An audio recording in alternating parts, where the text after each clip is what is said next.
It's referred to as North Scottsdale. Scottsdale actually runs up the entire east side of Phoenix. It's a much larger geographic area for a suburb than most people think. It's a vacation. Scott says, I have nothing to do and no time to do it. So that should describe our lifestyle.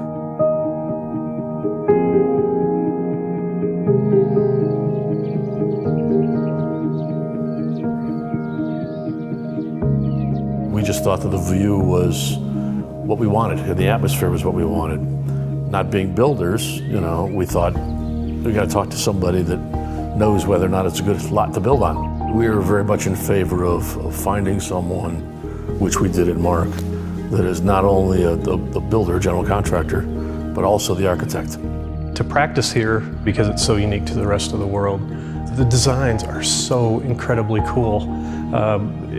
They say there's a Chicago School of Architecture.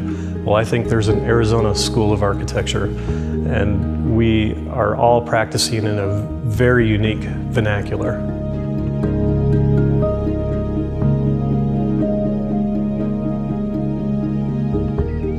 During programming, we had talked about taking advantage of everything this lot had to offer. Incredible long-range mountain views. It's a large site, it's fairly flat. And in their programming, their wish list, I really picked up on how much they truly wanted to entertain.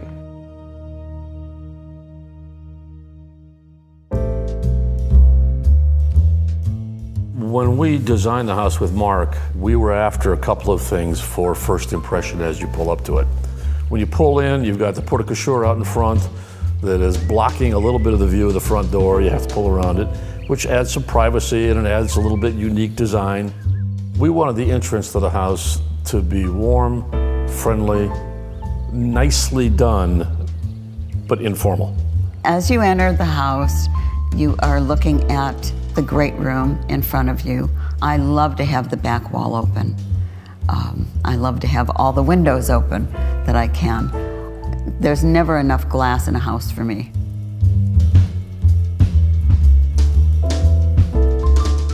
Everything is natural. Everything's real wood, real stone, and for me, that's really important. The house is symmetrical about the center line of the front door and porte cochere and the entry gates all the way through the pool, through the fire feature at the end. So there's a good strong axis running through the home, and it leads straight out to a distant golf course fairway that goes up into the mountains. So I drew one line on paper, and from that, the whole house evolved.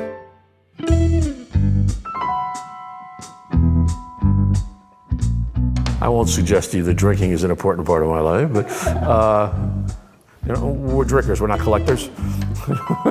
So I didn't need an 1,800 bottle wine cellar or whatever. We wanted a wine cellar that, we could store a couple bottles. Well, it turned out that the inside of these pillars were perfect for it. Scott's very critical about being a collector versus a consumer. So the closet's just big enough to say that he's a consumer, and I like that. One of the cool things that they did was they talk about their dinner parties that they have. And they like to do two things. They like to put people that have never been together before, along with a meal they've never made before. And I thought that was so cool. So I ended up being the very first dinner party part of that, and we had a great time that night.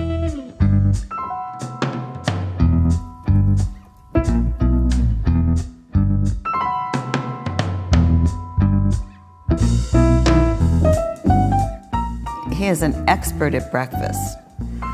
He's in the kitchen every morning with 2 or 3 pans going on the stove. We'll split up the recipes or say, here, you chop this or I'll chop that. And it's a great kitchen to work in because it has a lot of workspace. It's a great flow around the island, good placement of appliances. And I love the kitchen window because I can see the mountains. It opens up on one side for fresh air, and there's my sink right there looking out. As far as the theater goes, we're in there almost every night. We love being in the theater, either to watch something we recorded or a movie or a series, Just for regular prime time. Prime time, It turns yeah. a network primetime show into a movie.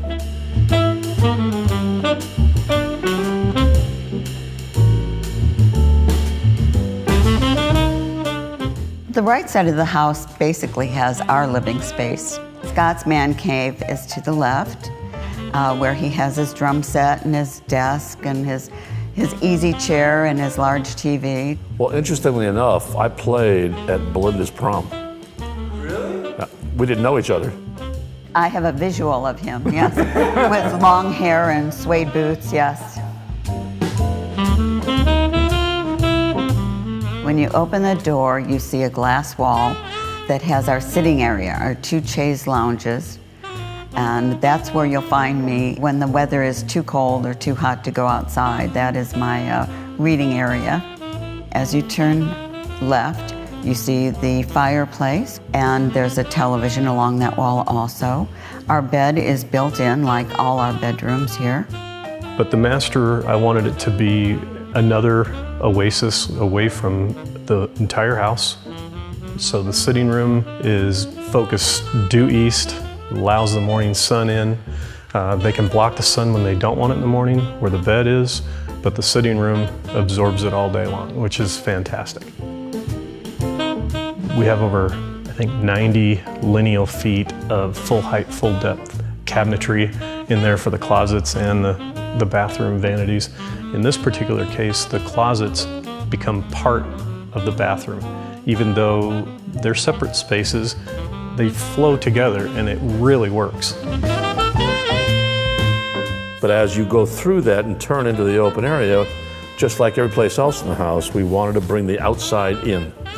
So the back end of the room that handles an open shower and the bathtub, it's a solid wall of glass again.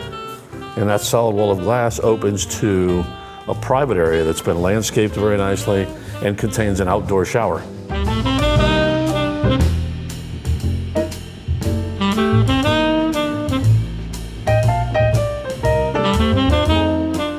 What I was really trying to do is show off the materials, but I also wanted to instill a sense of informality. The second you walk in, you're greeted by the great room, a fireplace, a sitting room, a bar, the pool, an outdoor sitting area. It really instills a sense of informality. And so you have this indoor-outdoor living space, and this is Arizona living personified. Mark is a purist. He wants it done right, and he wants it done in a way that he's not only proud of, he wants you to be proud of. And you know, you appreciate that about Mark. He is a perfectionist.